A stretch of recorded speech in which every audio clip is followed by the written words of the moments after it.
O di ba na napaka-sweet. Ito yung dapat na napakagandang halimbawa, model family, di ba, na dapat tularan ng ating mga mamamayang Filipino. Sabi niya, forever, my forever Valentine, Lisa, you are the love of my life. Sabi ni Sarah, alam mo, nabibilib ako sa iyo. Nakakulong ka na, pinag-aagawan ka pa rin ng mga girlfriend mo na nasa labas, nag-aaway-away pa rin silang lahat. Matikas pa! Sabi niya sa akin, ganito yung turo niya. Sabi niya, para sa akin, ang lahat ng babae ay pare-pareho lang. Sabi niya, ako, kapag nagmahal, hindi ako tumitingin kung nagbabagang mga balita at pagtalakay sa mga isyu ng lipunan. Bulsa! Opinyon, banat at paglalantad sa katotohanan. Bulsa! What you see is what you get. You decide. Yes, ngayon pong Valentine's Day. Kumusta po kayo? Saan man kayo sa mundo. Happy Valentine's Day po sa inyo. I-share ko na muna itong mga kwento dito mga kababayan. Tingnan naman ninyo ang ating Pangulong Bongbong Marcos with Lisa Marcos. O diba na napaka-sweet. Ito yung dapat na napakagandang halimbawa, model family, di ba, na dapat tularan ng ating mga mamamayang Filipino. Sabi niya, forever, my forever Valentine, Lisa, you are the love of my life. Napaka-sweet niya po. The heart of our home, in the calm and the middle of everything. You make it all make sense. You complete me. Pag leader ka ng isang bansa, presidente dapat, pati yung pamilya mo maayos. Di sabi ko sa inyo mga kababayan, gusto ko itong pag-usapan natin. Ito yung dapat tinitingala. Mga kababayan, their sweetness. Ito yung sinasabi nilang bangag. Pero si Digo, binibida po yung mga kirida niya. At maging yung kanyang anak. Sabi dito sa balita, Marcos on Valentine's Day.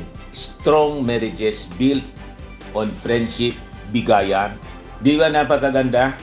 Sabi ni Sarah, alam mo, nabibilib ako sa iyo. Nakakulong ka na, pinag-aagawan ka pa rin ng mga girlfriend mo na nasa labas, nag-aaway-away pa rin silang lahat. Bilib na bilib siya sa kanyang tatay dahil sa ganun. Feeling pogi. maghanap ako ng bagong pag-ibig. Sabi niya sa akin, sabi ko, bakit ganyan? Bakit kahit nandito ka na sa loob? Ito pa, ang tanda mo na. 80 years old ka na. Hindi ka naman yung 26, 27 years old na ano pa yung tindig mo? Matikas pa! Sabi niya sa akin, ganito yung turo niya. Sabi niya, para sa akin, ang lahat ng babae ay pare-pareho lang. Sabi niya, ako, kapag nagmahal, hindi ako tumitingin kung ano yung nakaraan ng babae, kung ano yung mga hindi maganda na nangyari sa buhay niya, kung ano yung mga pangit sa ugali niya. Lahat yan, kapag nagustuhan kita, tinatanggap ko na lahat yan. So hindi ko yan, kumbaga, pag hindi natin pag-uusapan yan sa relasyon natin. Ang pag-uusapan lang natin sa relasyon natin, paano ba kita mapapasaya at paano ba ako mapapasaya.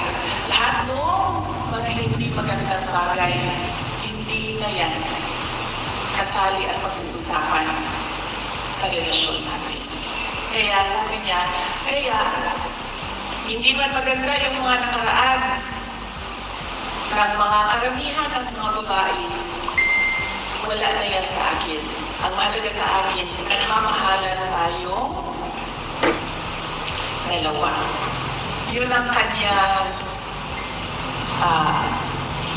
Tanong dalawa, 13 nga sabi ni Pulo. Nung mga ay nagtanong kung bakit sobrang mahal na mahal ka ng iyong mga girlfriend. Kaya daw mahal na mahal siya ng lahat niyang mga girlfriend. Nag-aaway-away pa daw hanggang ngayon. Tinanong niya daw, yan doon, mayroon ba na niya dyan sa labas? Sa labas ng kulungan niya sa Dahig. Sabi niya, mayroon niya 3. Di ano niya, Mr. Maravillas, ang theory ni kung bakit hanggang ngayon, kahit nakakulong na si Digong, nag-aaway-away pa. Mayroon pa bang rason? Hindi tayo magkakamali sa ating theory. Ito yung pinag-aaway-awayan nila. Baka kasi walang matira lahat sa una. Paano naman si Anilet pagkatapos yung laging mini-mention ni Marlica, si Alpuchira? Kailangan, siyempre, nakakulong na yung tao. Trabaho pa rin yung ating Pangulong Bongbong. Panoorin natin, mga kababayan, yung kanya tungkol dito sa collective response to presidential commitments in energy sector. Kinabangan natin, mga kababayan. These programs for the provision of power for even the most isolated places. Meralco Chairman and Chief Executive Officer Manny Pangilinan, the ERC Chairperson and CEO Francis Antonino Juan, and the other commissioners who are here present, Meralco executives and personnel, local government units officials, fellow workers in government, distinguished guests, magandang umaga po sa inyong lahat. Ano man ang ating pinanggagalingan at ang ating kalagayan sa buhay, hindi natin maikakaila na mahalagang bahagi ng ating araw-araw na pamumuhay ay ang kuryente. Sa maraming paraan, ang kuryente ay ang nagsusulong sa ating pag-uunlad. Kaya't malinaw ang ating direksyon. Palawakin ang koneksyon, palakasin ang kapasidad, at gawing abot kaya ang presyo ng kuryente para sa bawat Pilipino.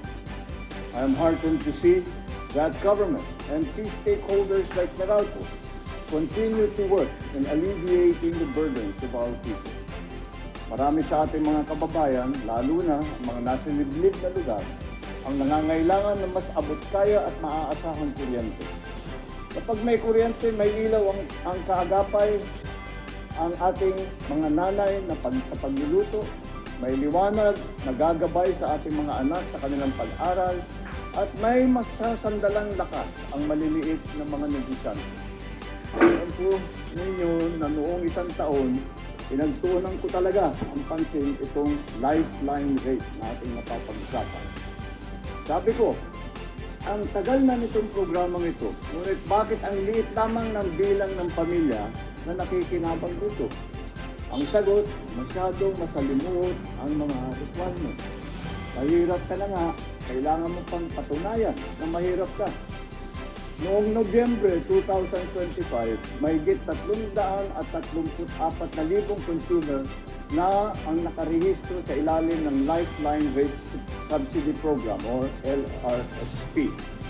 Ito ay halos 11% lamang ng inaasahang higit 3 milyong benepisyaryo ng 4Ps. Kaya po ginawa nating simple ang patakaran. Hindi na kailangan mag-apply ng 4Ps natin. Basta't nasa listahan ka at pasok ang konsumo mo sa limit, may diskwento ka sa kuryente. Ngayong buwan, ipapatupad natin kasama ng Distribution Utilities o DU ang automatic registration ng lahat ng benepisyaryo ng 4Ps sa ilalim ng LRSP. Ito ang uri ng pamamahalaang ating itinataguyod. Hindi dapat ang Pilipino ang naghahabol sa tulong. Ang tulong ang dapat ang lumapit sa mga Pilipino. Nagtakda kami ng bagong lifeline consumption threshold upang magiging patas ang pagbibigay ng diskwento. Anuman ang inyong DU at lokasyon. Kapag benepisyaryo ka ng 4Ps na nasa 50 kWh pababa ang iyong konsumo, makakakuha ka ng 100% diskwento sa kuryente. Di ba? Para naman, sa mga kababayan nating nasa poverty threshold, 100% discount? at maliit lang ang konsumo sa kuryente, maaari naman kayong magparehistro sa LRSP. At habang pinapagaan natin ang singil sa kuryente, tinutulungan natin guminhawa ang buhay ng mamamayan at pinabibilis ang landas tungo sa mas malinis na enerhiya. These days, Very good. I see many households installing solar panels to save on electric bills. I myself, in Ilocos Norte, installed on our house the solar panels.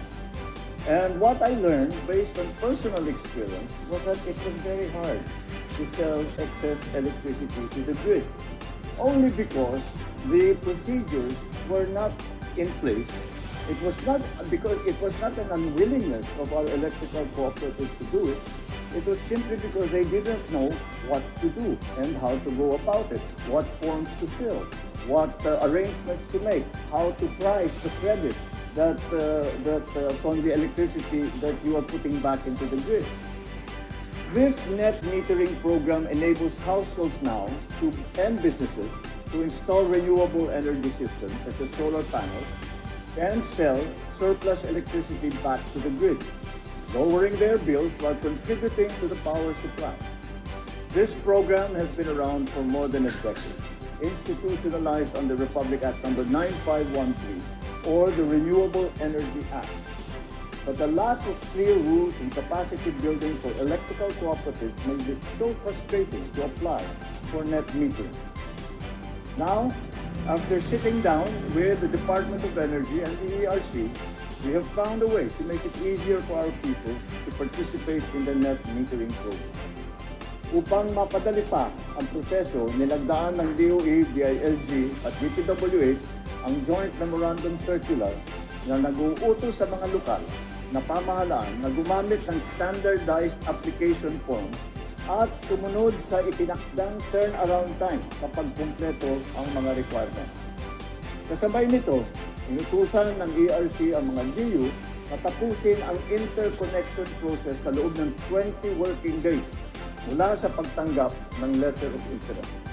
Sa madaling salita, mas malinaw ang patakaran at mas mabilis ang proseso. This administration will continue to work hard and hand in hand with the private sector in crafting processes, policies that make electricity accessible, affordable, and reliable. Ito ay bahagi ng ating mas malawak na misyon. Isang bansang may matatag na enerhiya, malinaw na direksyon, at inklusibong pag-uunlad. In the spirit of partnership that we recognize, of course, the continued support of Meraki, our largest distribution utility, for its critical role in advancing our energy goals. From the Terra Solar project, which will significantly expand renewable capacity to large-scale solar and battery storage, to the electrification of remote communities and support of our net metering and lifeline rate program. Your initiative helped many Filipinos gain access to energy. So ladies and gentlemen, I encourage you to take full advantage of these initiatives to secure a more stable, sustainable, and hopeful future for our families. After all, progress in the energy sector and the nation building itself rests on shared responsibility. Together, let us fuel a bagong Pilipinas where energy powers our industries and guides our nation toward enduring progress and sustainability. Maraming salamat po. Mabuhay ang bagong Pilipinas. Thank you, Mr. President. Yan ang ating Pangulo. Lahat kabutihan ang ginagawa para sa ating bansa. May we also request Secretary Karim. Habang si Sara ang pinapakalat yung immorality ng kanyang tatay. Ako po si Dante Maravillas. Bukas muli po, magsama-sama tayo. Happy Valentine's Day to everyone. Bye-bye po. God bless. Max Firming and Lifting Cream, pinapahid po sa mga pulses in affected area. Mainam po sa paninigas ng mga kaso-kasuan. Ito naman po, Automax Radiant Serum. Sa mukha naman yung application, anti-aging po siya. You will look 10 years younger than your age. Sa mga cancer patients naman po, baka lang gusto ninyo itong itry. Neng siya Red Mix Fruit Drink. Hindi mo po siya gamot, food supplement siya. Kaya lang, gawa siya mga kababayan sa goji berry. Yung goji berry, may anti-cancer properties. O ngayon, yung mga inquiries ninyo, dumiretso na lang kayo sa aming messenger sa Facebook para masagot namin agad. Ayos pa? Ayos na ayos niya, Mr. Maravilla. Sa mga nagana po ng malinis and spacious fitness gym, pumunta lang po kayo sa aming Colossal Fitness Gym. May Grab car rental din po kami. But anyway, ito po pala yung aming bagong product na binibenta online. I am worldwide amazing pure organic barley powdered drink mix from Australia. Negosyo to ng aking anak na architect entrepreneur Riz Maravillas. Ayan po. Kontakin na lang po ninyo siya, Riz Maravillas on Facebook. Ang mga health benefits niya, boost immunity, improves digestion, enhance energy levels, packed with antioxidants, prevent cancer. Ito naman po yung bago naming product na binibenta online. Eye Glow Serum, whitening po siya. Tingnan ninyo yung epekto sa aking anak na architect before and now. Yung mga inquiries po ninyo, dumiretso na lang kayo sa kanyang Facebook account, Riz Maravillas.